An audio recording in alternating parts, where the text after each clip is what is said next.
So yun guys, good morning sa lahat at welcome back na naman dito sa ating channel. At syempre sa video ito ay kagising na natin. So alas 6 na ng umaga, no? So grabe, napakalamig dito. At first time natin natulog dito sa farm, dito sa nabili nating bahay. So napakalamig dito. At pagising natin ng umaga, maririnig natin yung huni nitong kalapati dito sa taas ng ating bubong. So napakalakas ng alarm clock natin dito, yung paa ng kalapati.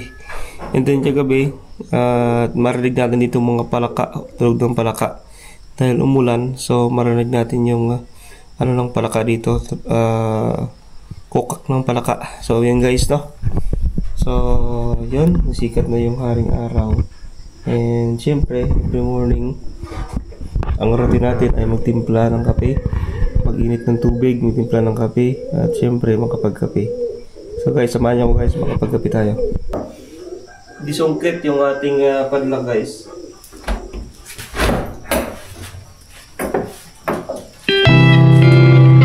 Morning sa lahat, mga best. So, grabe.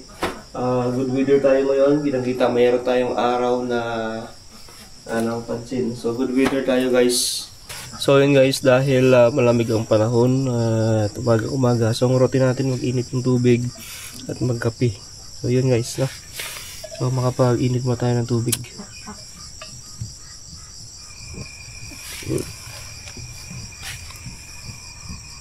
So wala kasi tayong dalang takore. Kaya ang ginagamit natin muna ngayon, temporary, itong kalderong maliit. So, napakalamig ng klima. Buti na ngayon ay medyo good weather na.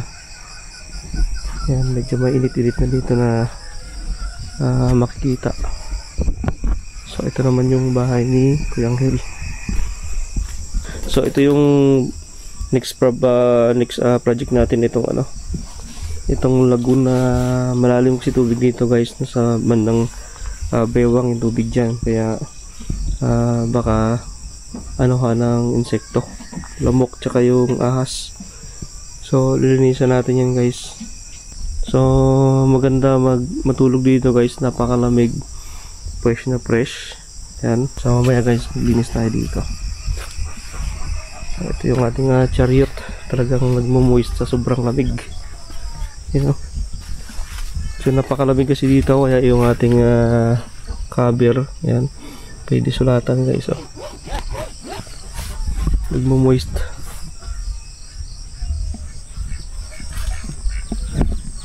Yun.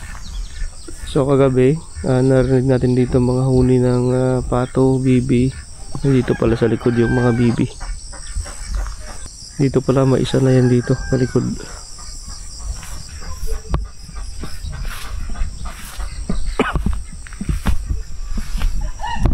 So nasa 300 square meter itong lupa na nabili natin kasama itong bahay, no?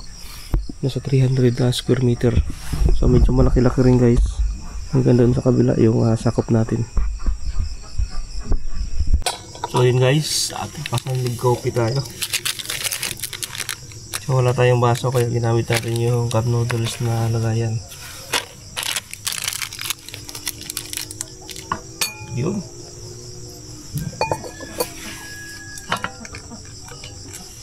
Wow, init.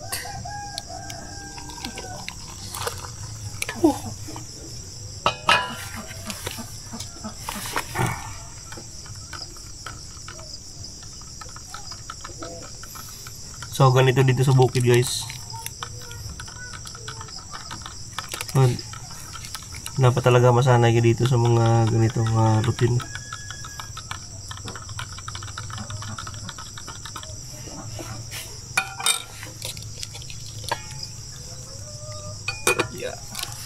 Okay. So yun, at magkape tayo guys, mga ka-best friend. So cup noodles na lagayan ang ginamit natin dahil wala tayong nalagayan. Angel, kape! So yun guys, habang magkape tayo ay makapag-dismissan tayo dito sa ating kapitbahay. Yun, daming kalapati dito.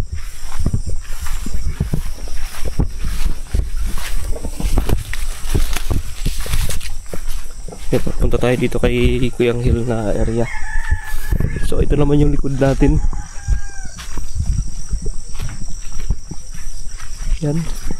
So ewan ko lang kung may isda dito sa fish pond natin. Malalim kasi yan guys, mga hanggang bewang yung lalim dyan. Kapit tayo Kuyang Hill. Kapit tayo. Yeah, talagang sa'yo kalapate yun? Ang dami no? Ang daming kalapate. Ayan, pinapakain mo. Mais? Mais. Ay, oo, maganda yan. Sa kalapate? Oh, ano yan? Kambing. May kambing kang alaga. Ayos Ganda pala matulog dito sa ano no? Baliwag no? Lamig. Oo. Tanggalan ko mamaya ng tubig yung yung ano? To? Alin? Yung fish pond. Daming tubig no? Ayan,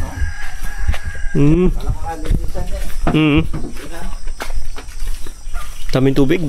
Na-stack. Ano yung panggatang ko dito? Kahoy lang? yung ano? Gasol? Gasol din? Pag umaraw, yun. Kahoy. Ang hirap ng kahoy dito. Pag kahoy panggatang mo no? Talaga magtsatsaga ka mag ano? Bisak. Ayan yung dating CR mo. Ano? Tubig. Puno. Napupuno ng tubig na nagagaling dito sa fish pond no?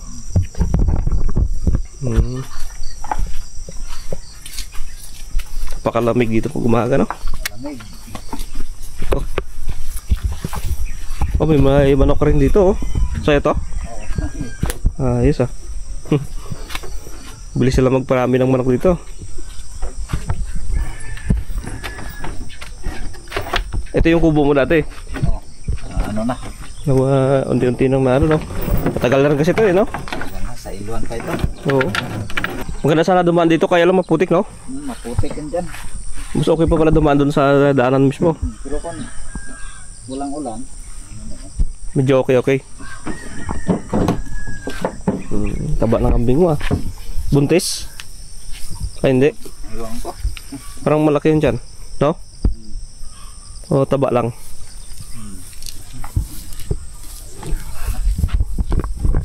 Yun. So mapayapang umaga sa lahat guys.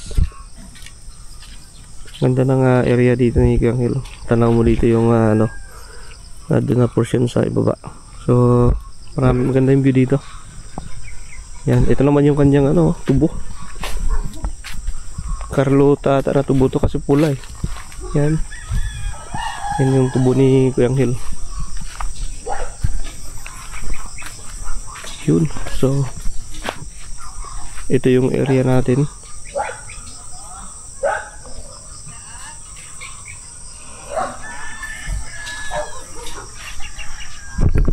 So maganda tumira sa mga ganitong lugar, napakapayapa at tahimik. No? So maganda pa yung klima, malamig. Yan. So basta masipag ka lang dito magtanim ng gulay ay meron ka talagang anihin dito. Yan.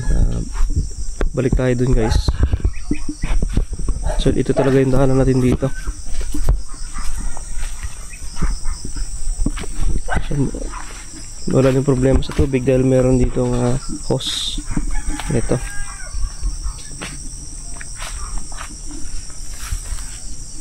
So meron din tayo dito sa ingan. So pagka marami tayong kahoy guys, pwede tayo makapagsaing na gamit natin yung ano, kahoy.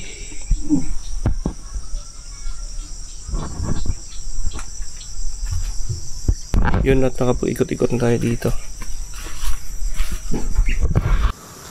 So yun guys, dahil mahirap ang kuryente dito, wala tayong makukuha ng electric supply. Pero meron tayong biniling bumbilya. Ito. Then meron tayong biniling solar panel.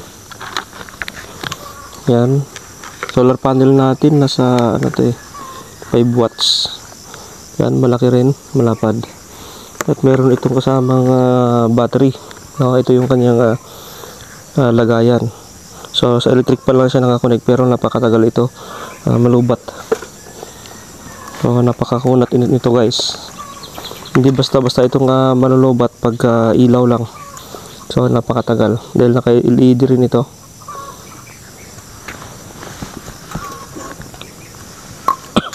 Naka-LED siya kaya medyo matagal malubat itong solar panel na to. So gagawin natin, install natin dito guys, iwan natin dito yung solar panel na to. So try muna natin kung function na lahat ng ano niya. Lahat ng kasama dito sa kanyang pyesa. So yun, try natin guys. Ito yung kanyang in na para sa panel niya ay 9 volts. Yun.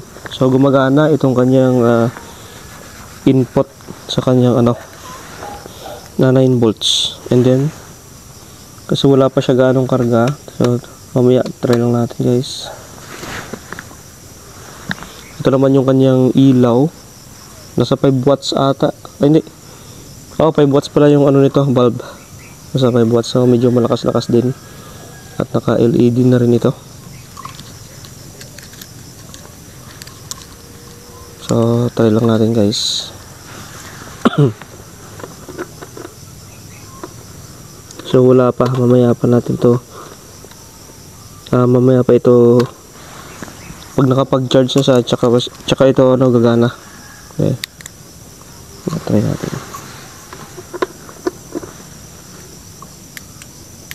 So wala pa guys.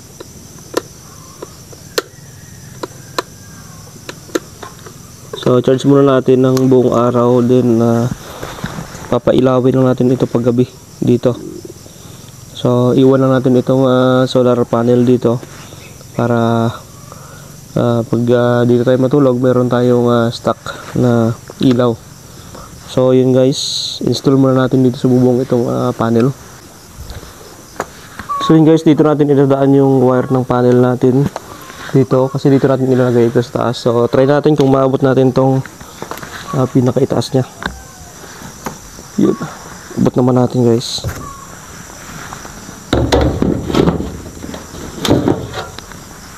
Then yung wire dito na lang natin idadaan para hindi gaano mahirap kunin itong panel pag lilinisan natin.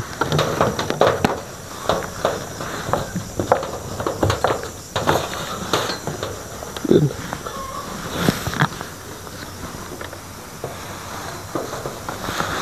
Yan.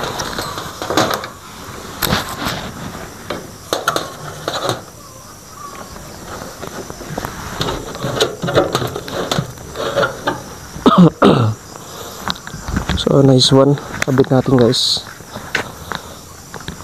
Then salpak natin yung wire nya.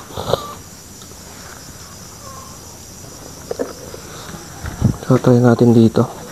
So dito na lang natin ilalagay itong ating supply. Total abot naman ng kanyang wire. Yeah. So try natin. Naka 9 volts tayo guys. Yun. Gumana. So goods na goods yung ating yung ating panel. Then next natin itong mga ilaw natin.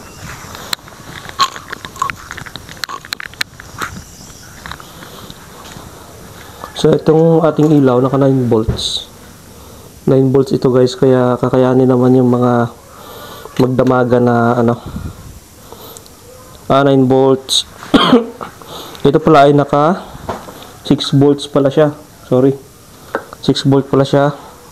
Ngayon ko lang napansin, 6 volt, and then 5 watts yung kanyang capacity. So ayun, kape muna tayo guys. Yun, importante kasi ito na merong ilaw dito para hindi pagbahayan ng insekto. Wala pang karga yung ating battery.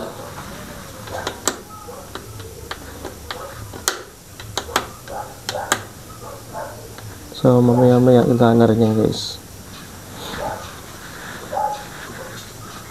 Dito na lang natin isabit yung ating yung ating bumbilya. Dito na lang sa taas. Yeah.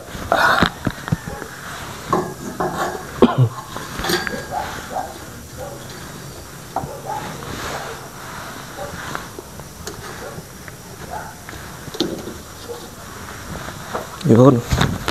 Sama rin na tayong isang ilaw guys. Yung isang ilaw natin, siguro dito na lang sa labas yung isang ilaw natin para dito sa labas sa may pasala sa may ating parkingan.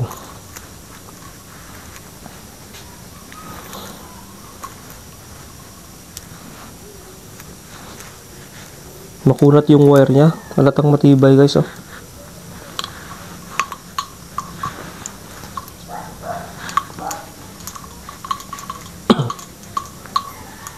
Yun. So, kukonect natin dito sa labas.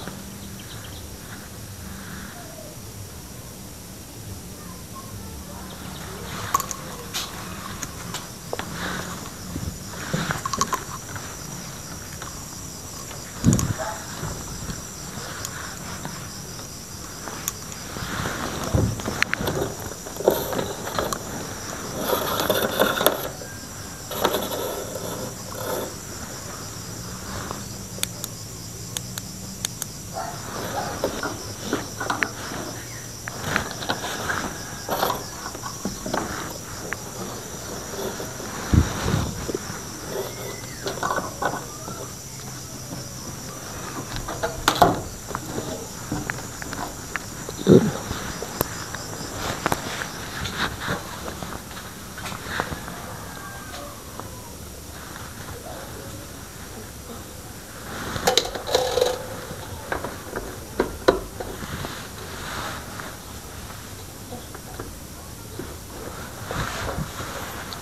So yun guys, na-install na natin yung ating ilaw. Yan, simple lang, ganyan lang. Para hindi gaano mahirap tanggalin pag ililipat natin. So yan, dito yung isa sa loob, dun yung isa sa labas. No? Saka meron tayong ilaw in kaso na maano yung ating emergency light. At in kaso na dito tayo matulog, meron tayong ilaw na gagamitin. No? So maya maya guys ay maglinis-linis tayo dito. So guys, pandarin natin yung ating Rosie Chariot. So dito natin na pinarada sa harap. Yan. So hindi ko na kasi ito na pandar simula hapon. Yan, pandarin natin. So napakalamig, nagmo-moist yung ating windshield. Oh. Yun. So neutral.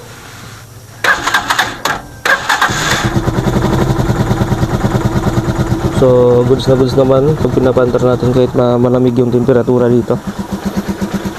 Yan. So kaya nga lang ang daming putik. So yung ating daanan kasi dito ay napakaputik guys. So yun yung ating daanan mamaya oh. So mamaya tingnan natin kung paano natin siya i-drive papunta doon kasi napakadulas. So maganda sana kung mas uminit lang gusto para matuyo dito. Ito lang naman yung madulas dito. Para matuyo ng gusto itong portion ng maputik. So buti na lang yung ating gulong ay makapal-kapal pa. So kayang-kaya pa itong mga dalawang mga 6 months kayang-kaya pa to guys. Yan. So okay pa yung under nya, napakatining pa.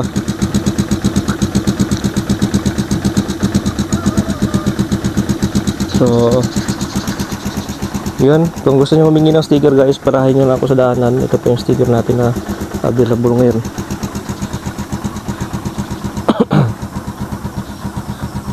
So yan po yung pamimigay ko sa inyong sticker, yung bago nating sticker. So yun, punta natin yung ating chariot. So yan. Okay, namatay siya.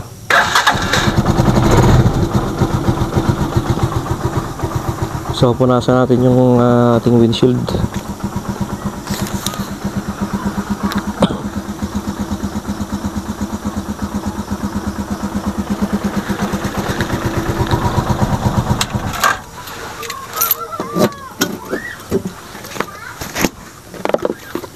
Oh, meron tayong job moist. na dala. Start lang natin.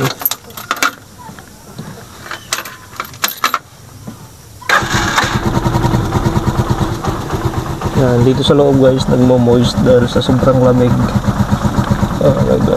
Nag-moist itong ating windshield.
So talagang napakalamig guys.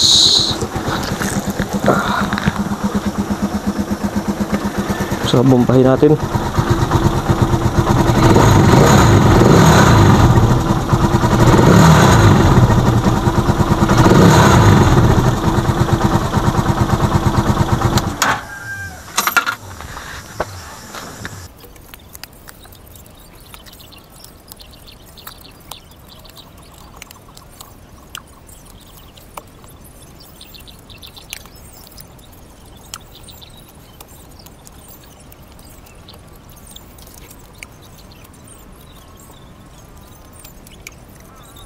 Guys, time to breakfast na at syempre meron na tayong kanin, nagluto na tayo. At nagluto na tayo ng corned beef, so lalagyan na natin ng sibuyas dahon. Hindi tayo naglagay ng mantika dahil nagmamantika naman po siya ng kusa. So konting apoy lang yan ang kailangan para lumabas yung kanyang mantika. Yan. Yun. So pure foods ito guys. Yan o. So nagmamantika na siya. So mas masarap yung yung sarili niya mismong mantika. And then lalagyan natin mamaya ng sibuyas dahon para mas lalong sumarap at bumango siya. So ganun lang yung diskarte dito guys para hindi masunog yung ating corned beef. So konting apoy lang. Yan, konting apoy lang yan guys, palangay lang. Hintayin natin kumulo-kulo siya. Ayan, kumukulo na yung kanyang mga oil. Ayan. So pag nagluto kayo ng corned beef guys, wag nyo nang lalagyan ng huwag nyo nang lalagyan ng mantika. So isakto lang yan siya.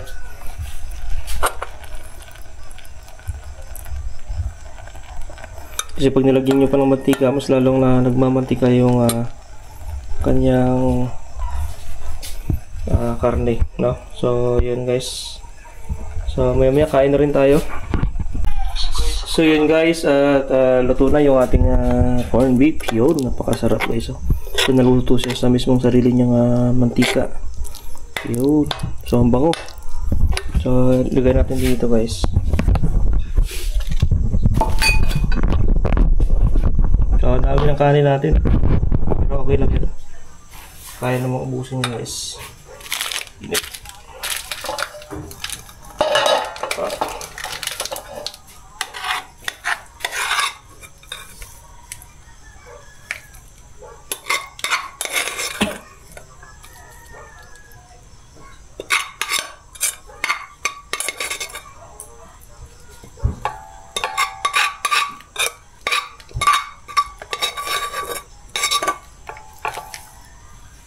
Yun. So hubakan natin ng tubig para lumambot yung mga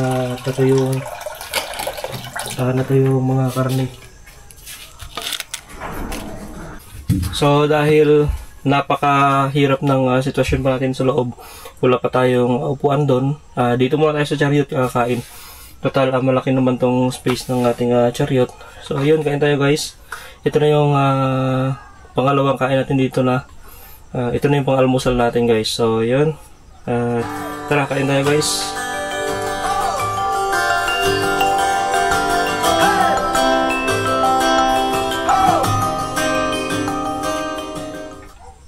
So, mas mabango yung corned beef na naluto mismo sa sarili niyang oil. Na medyo pinatuyo konti para lumabas talaga yung amoy ng corned beef. So malayo yung SM dito guys, siguro mga nasa 25 kilometers simula dito sa lugar na to hanggang dun sa SM City Tubigaraw. Sa mga hindi pa nakapag-subscribe, please click the subscribe button guys, dahil marami pa tayong vlog na gagawin dito sa farm, no? So yun guys, pag-click po ng subscribe button at click nyo po yung bell all. So yun mga ka-best friend, at pauwi na tayo ng Tubigaraw City. Siyempre nakatulog na rin tayo, first time natin matulog dito sa bahay na to. So yun, napakaganda ng tulog natin ngayong gabi. At napakalamig, sariwa, tahimik guys, no? So yun, at tatahakin naman natin itong daanan na napakaputik. Yan, so doon tayo pupunta, yung way na yun. So tatahakin na naman natin itong maputik na to na area.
So yun mga ka-best friends, so nandito tayo ngayon sa daanan na mahirap. So yun, magpapasubo na naman yung ating Rusi Chariot sa ganito kahirap na daanan, mabutik at malubak. So tara.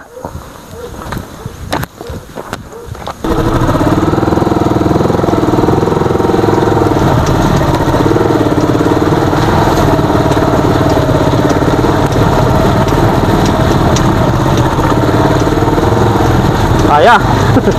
Subang Joseph, una ko!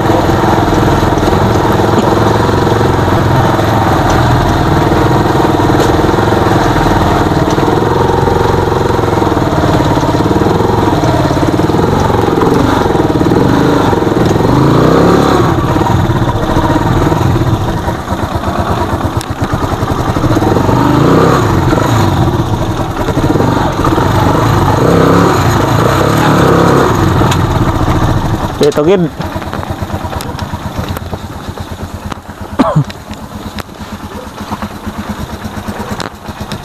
Dito talaga siya nagblahaw.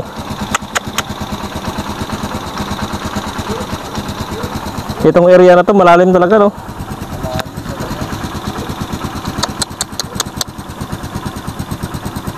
Kalaban talaga natin dito yung daanan.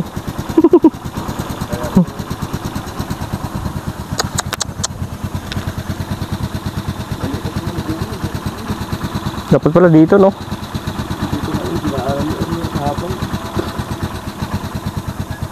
Dito pala talagang malalim. Hindi matras eh. Katulak na lang talaga, no? Okay, try lang. Okay.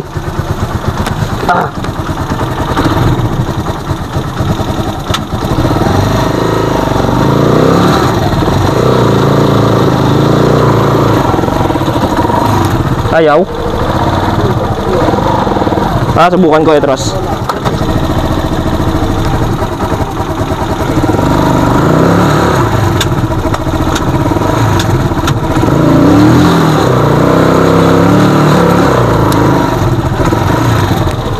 Ayaw talaga?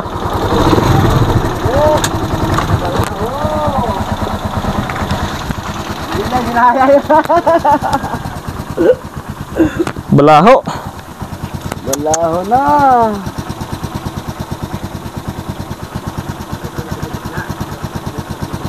Ha? Tagal mo kasi. Hirap pala no.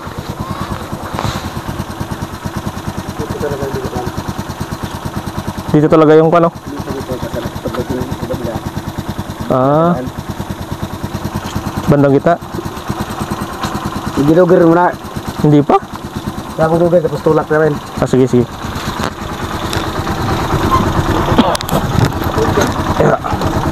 Logger ko na.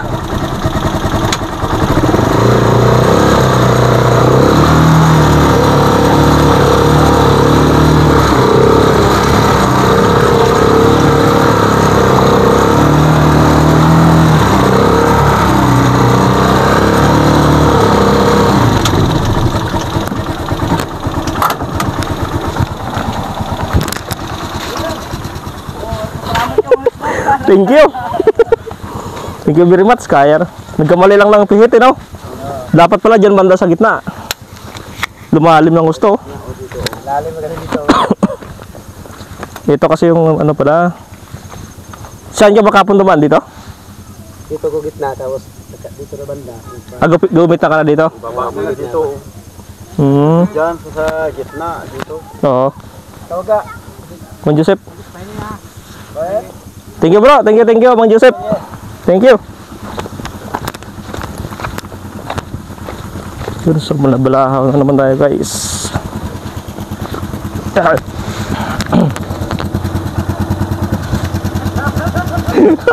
Thank you very much.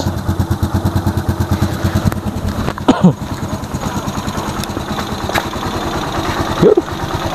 So grabe yung putik guys, oh.